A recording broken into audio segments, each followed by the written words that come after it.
الحمد لله نحمده ونستعينه ونؤمن به ونتوكل عليه ونعوذ بالله من شرور أنفسنا ومن سيئات أعمالنا من يهده الله فلا مضل له ومن يضلله فلا هادي له ونشهد أن لا إله إلا الله وحده لا شريك له ولا وزير له ولا ند له ولا مثل له ولا مثال له ونشهد أن سيدنا وسندنا وحبيبنا وحبيب ربنا وطبيب قلوبنا سيدنا محمدا صلى الله عليه وسلم أرسله الله تعالى إلى كافة للناس بشيرا ونذيرا وداعيا إلى الله بإذنه وسراجا منيرا أما بعد فأعوذ بالله من الشيطان الرجيم بسم الله الرحمن الرحيم والذين يكنزون الذهب والفضة ولا ينفقونها في سبيل الله فبشرهم بعذاب أليم يوم يحمى عليها في نار جهنم فتقوى بها جباههم وجنوبهم وظهورهم هذا ما كنزتم لأنفسكم فذوقوا ما كنتم تكنزون صدق الله العظيم وبلغنا رسوله النبي الأمي الكريم ونحن على ذلك من الشاهدين والشاكرين والحمد لله رب العالمين اللهم صل على سيدنا محمد وعلى آل سيدنا محمد وبارك وسلم اللهم صل على سيدنا محمد وعلى آل سيدنا محمد وبارك وسلم اللهم صل على سيدنا محمد وعلى آل سيدنا محمد وبارك وسلم ارکان اسلام میں سے ایک رکن ہے زکوٰۃ کا، یعنی جو انسان مسلمان کو جو فرائض ہیں ان فرائض میں جہاں نماز ہے، روزہ ہے، تو زکوٰۃ ہے، حج ہے، تو اس میں ایک رکن اس زکوٰۃ کا ہے۔ یہ زکوٰۃ کیا ہے اور یہ کس پر ہے؟ سن 2 ہجری میں زکوٰۃ فرض ہوئی۔ اللہ تبارک و تعالیٰ نے قرآن مجید میں جہاں پر نماز کا ذکر فرمایا نا، اس کے ساتھ ساتھ تقریباً 32 مقامات پر زکوٰۃ کا بھی حکم فرمایا۔ اقیموا الصلاۃ وآتوا الزکاۃ، تو تم جو ہے نا جہاں نماز قائم کرو تو وہاں زکوٰۃ دو، اس کے بارے میں حکم فرمایا۔ زکوٰۃ حقیقت کے اندر تو مال کو پاک کیا جاتا ہے۔ خذ من اموالہم صدقۃ تطہرہم وتزکیہم بہا، یعنی یہ مال لیا جاتا ہے اور اس مال کو جو نکالتے ہیں انسان نا، جو اللہ کی طرف سے فرض ہے، اس سے مالوں کو پاک کیا جاتا ہے۔ اور جو انسان کے اوپر وبال آتا ہے نا، اس وبال سے انسان چھٹکارا پاتا ہے جب وہ اس فریضے کو پورا کرتا ہے۔ اور وبال اس کے اتنا زیادہ ہے کہ اللہ تبارک و تعالیٰ خود فرماتے ہیں کہ یوم یحمى علیہ فی نار جہنم، جس وقت ان کا یہ جو مال ہے نا، اس کو جہنم کے اندر گرم کر کے، ایک لوہے کی صورت کے اندر گرم کر کے، اور پھر انسان کے جسم کو داغا جائے گا۔ فَتُقْوَى بِهَا جِبَاهُهُمْ وَجُنُوبُهُمْ، پیشانی کو، پھر پہلوں کو، اور پھر پیٹھ کو داغا جائے گا اس سے۔ داغے کے بار بار اسی مال سے گرم کر کے، وہاں کے گرم کیا ہوا، دنیا کے آگ کا نہیں. تو فرمایا کہ گرم کر کے پھر داغا جائے گا اور پھر کہا جائے گا ھذا ما کنزتم لانفسکم، یہ تیرا وہ خزانہ ہے جو تو نے اپنے لیے جمع کیا، یہ تیرا خزانہ ہے. فذوقوا ما کنتم تکنزون، اب اس کا وہ مزہ چکھو، اس کا مزہ چکھو جو تم نے اپنے لیے جمع کیا تھا، اب اس کا جو ہے نا مزہ چکھو، مزہ چکھو. کون سمجھدار آدمی ہے جو مال اس لیے جمع کرے کہ آخرت میں اس کو جو ہے نا داغا جائے، اس کو جو ہے نا ذلیل ہو اس کی وجہ سے. حدیث میں آتا ہے کہ یہی مال ہے جو لوگ زکوٰۃ نہیں دیتے، یہ ایک گنجے سانپ کی صورت اختیار کر لگے، زہریلا گنجا سانپ. اور کہتے ہیں کہ وہ اتنا بڑا سانپ ہوگا کہ یہاں سے گلے میں لپٹا ہوا ہار کی صورت میں، پھر اس جبڑوں کو پکڑ کے یوں کھینچے گا اور پھر کہے گا انا کنزک انا مالک، میں تیرا خزانہ ہوں، میں تیرا مال ہوں. اب یہ جو سانپ اتنا بڑا بن کے اس کو کھینچے اور ڈسے گا اور مارے گا، تو کیا ہے، کون سمجھدار آدمی جو اپنے آپ کے لیے یہ کچھ ذخیرہ جمع کرے؟ انسان کہتا ہے میری جان چھوٹے، اور یہاں پر جو ہے نا وبال کے اندر جان چھوٹ رہی ہے، جان اس کی جو ہے نا گرفتار ہو رہی ہے اور خود کر رہا ہے.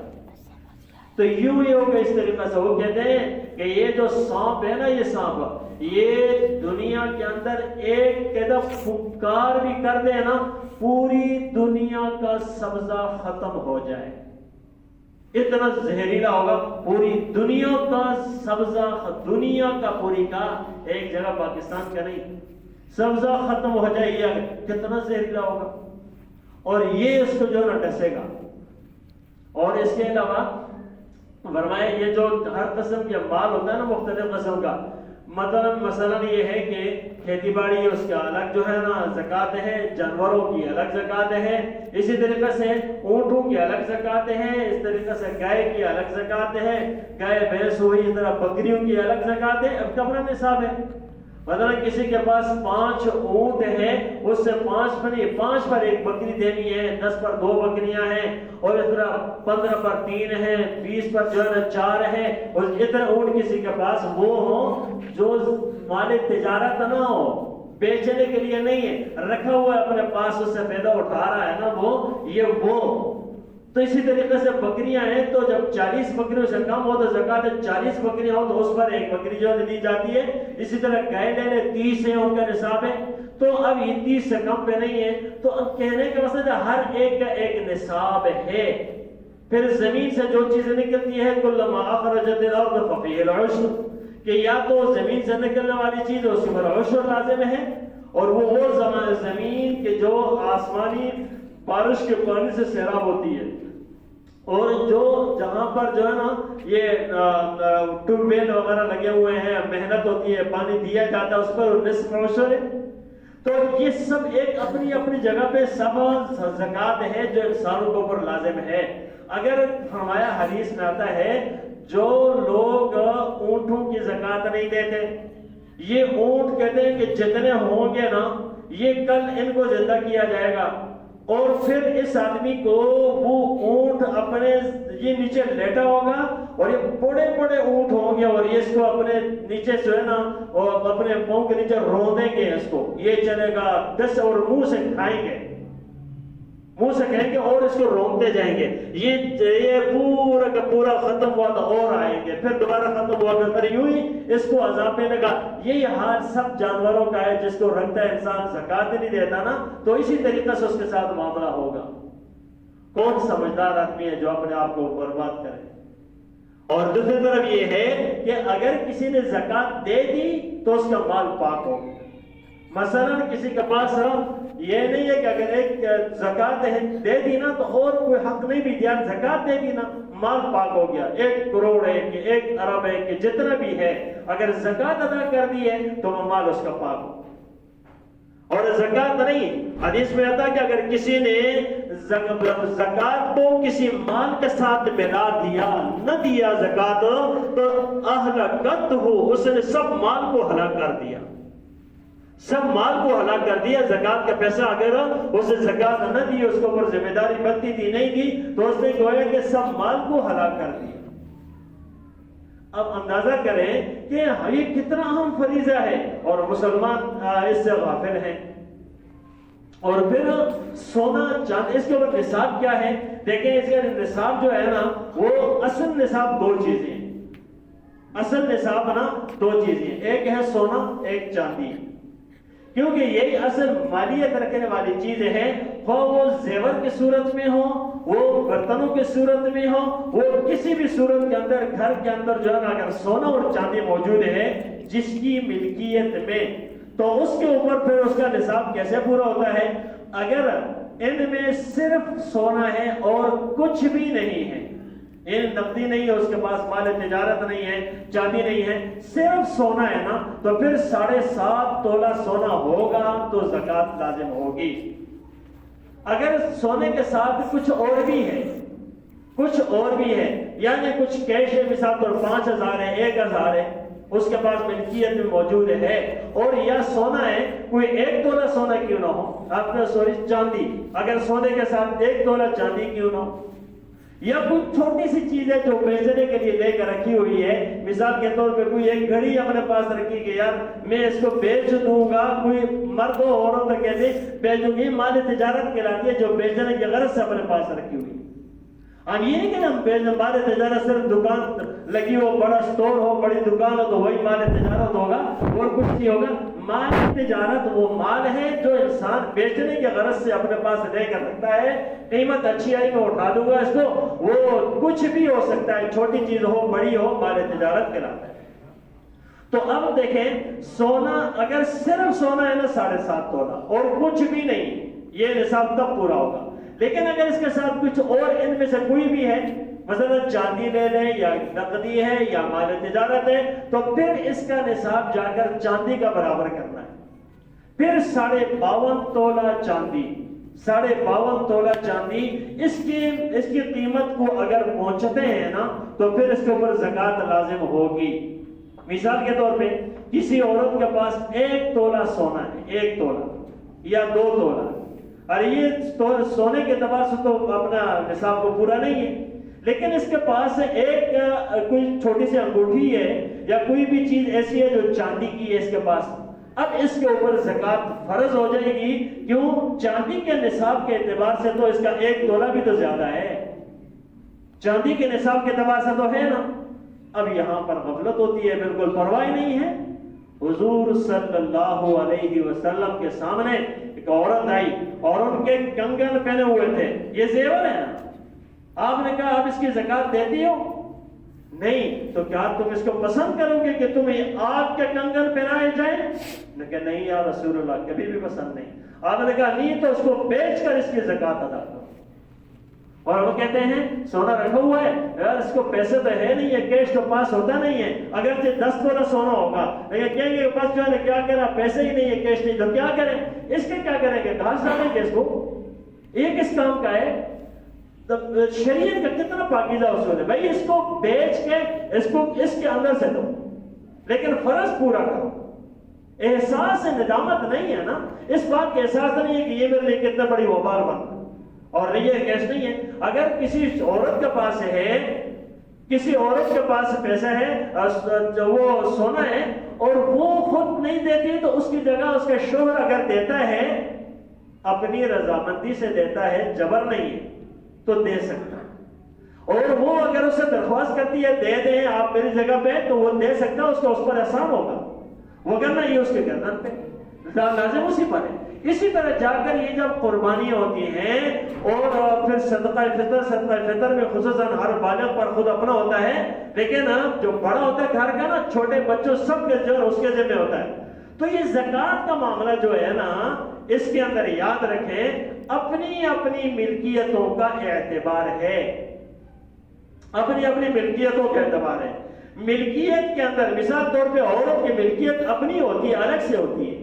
یار اس کو مثال کو جو کچھ اپنے ماں باپ کے گھر سے کچھ ملا ہوتا ہے، یا اسی طریقے سے شوہر کی طرف سے اس کو کچھ گفٹ ہوتا ہے، کوئی ہدیہ ہوتا ہے، کچھ بھی ہوتا ہے، یا مہر کے پیسے ہوتے ہیں اس کو ملتے ہیں، یا مہر کا سونا ہوتا ہے، جو بھی ہوتا ہے وہ اس کی اپنی ملکیت ہے، اس میں اس کا اختیار چلے گا. اور شوہر کی ملکیت الگ ہے. بیٹا اگر خود مختار الگ ہے تو اس کی ملکیت اپنی ہوگی، لیکن اگر سب ایک ہی چولہا ہے اور کھانا پینا اکٹھا ہی ہے تو بیٹے جو کماتے ہیں وہ باپ کا ہے. اگر ایک ہی چولہا ہے، ایک ہی گھر میں کھانا پینا سب ہے، اور اس نے اگر جو ہے نا وہ جا کر لا رہا، جو کو لا رہا ہے، جو کچھ کر رہا ہے، وہ باپ کا ہی سمجھا جائے گا جب تک اس کو باپ الگ نہیں کر دیتا. اگر الگ کر دیتا ہے، ٹھیک ہے بیٹا اپنی کمائی کرو، اپنے پاس رکھو، اور جو بھی تم کرتے ہو کرو، تمہیں اجازت ہے، تو پھر وہ کر سکتا ہے. لیکن اگر یوں کیا نہیں ہے تو پھر وہ شریک کیوں گے اور باپ ہی کیوں ہوگا. یعنی یہاں پھر اس کے اوپر وہ چیز ذمہ داری نہیں آئے گی جو زکوٰۃ اگر نصاب کو پہنچتا ہے، لیکن الگ ہے تو پھر اس کے اوپر اپنا ہے. اس طرح ہمارے پاس مالوں میں، مال تجارت میں خصوصاً جو ہے نا پلاٹ جو تجارت کے لیے رکھے ہوتے ہیں، ایک آدمی لے کر رکھ لیتا ہے، اور یہ جو ہے نا اس کے بعد کوئی اچھی قیمت آگے جس نے نکالا گا، یہ مال تجارت ہے، اچھی قیمت آئی اس کو نکال دوں گا، یہ مال تجارت ہے. لیکن اگر کسی نے 4 پلاٹ لیے، 5 لیے، اور اس لیے کہ بھئی میں اپنے بچوں کے لیے مکان بنا رہا ہوں، اپنے لیے کچھ اور مکان بنا رہا ہوں، چھوٹی جگہ بڑی جگہ لے لی، جو بھی لے اپنے مکان بنانے کے لیے، رہائش کے لیے، تو یہ مال تجارت نہیں سمجھی جائے گی، اس کے اوپر زکوٰۃ نہیں ہے، یہ مال تجارت میں نہیں آئے گا. فیکٹری لگاتا ہے انسان، فیکٹری لگاتا ہے، بڑی فیکٹری لگائی ہے اس نے، اور اس کی فیکٹری کے اندر 100 200 300 ملازمین ہیں.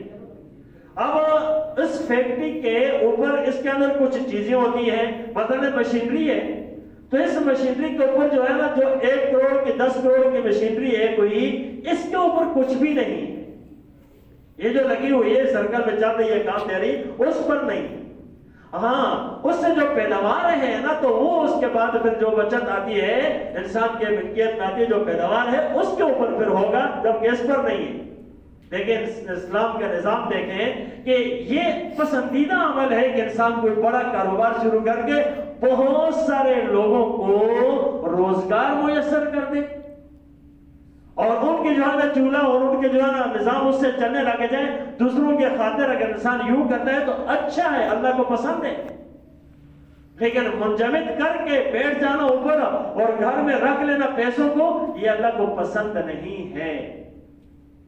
تو اللہ تبارک و تعالیٰ نے ایک دوسرے کے ساتھ حق وابستہ کر دیا، جوڑ دیا، انسانوں کو ایک دوسرے کے ساتھ جوڑ دیا.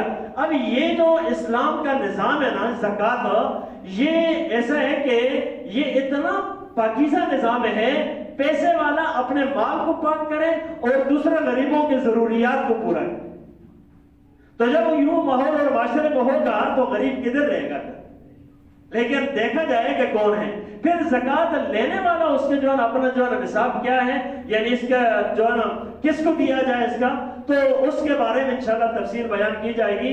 اور ہمیں چاہیے ہے کہ ہم خصوصاً جو ہے نا رمضان کے اندر اس چیز کی طرف جاتے ہیں کہ یار زکوٰۃ دی جائے. بھئی سال میں اپنا ایک ٹائم مقرر کر لیں، اگر شروع میں مالداری آئی نہیں آئی ہے پتہ نہیں ہے کب سے، تو ایک مقرر کر لیں کہ میں نے رمضان کے مہینے میں مثال کے طور پہ دینا ہے. پھر جیسے ہی آئندہ سال آئے گا اس کے اوپر اس وقت اس ٹائم حساب کرنا ضروری ہے کہ میری ملکیت میں کتنا پیسہ ہے. اگر اس سے پہلے بھی دے دیا نا تو ادا ہو جائے گا، ادا ہو جائے گا. اور یہ ضروری نہیں ہے کہ سال کے بعد ہی دے، ہاں سال پورا ہونے کے بعد زکوٰۃ فرض ہو جاتی ہے. جس پر سال گزر جائے، سال گزر جائے زکوٰۃ فرض ہوگی، اب دینا ضروری ہے. پہلے دیتا ہے دیتا رہے، لیکن جب سال پورا ہو اب بیٹھ جائے حساب کرے. ہاں بھائی کتنا ہے میرے پاس، کم دے دیا ہے تو مزید کر دے، اگر زیادہ دے دیا ہے تو صدقہ ہو جائے گا. تو اس لیے میرے بھائیوں ایک بات یاد رکھیں، جس نے اللہ کا حق پورا کیا مال میں، واللہ باللہ وہ کبھی بھی غریب نہیں ہوگا، وہ کبھی بھی غریب نہیں ہوگا. اللہ تبارک و تعالیٰ کا وعدہ ہے وَمَا أَنفَقْتُم مِّن شَيْءٍ فَهُوَ يُخْلِفُهُ، جو تم خرچ کرو گے اللہ فرماتے ہیں میں اس کا بدل تمہیں دوں گا. کیسے ہو سکتا ہے کہ انسان پر فقیر ہو اور پھر فقر کے غرض سے انسان جو ہے نا نہیں میرا مال کم ہو جائے گا، یہ کم ہو جائے گا، انسان کی طرف توجہ ہی نہیں دیتا. یہ خسارے میں بہت زیادہ خسارے میں، کم خسارے میں نہیں ہے. تو اس لیے شریعت یہ دین نا یہ صرف ایک نماز پڑھنے کا نام نہیں ہے کہ ہم نے نماز پڑھ لی اور بس یہی کافی ہے.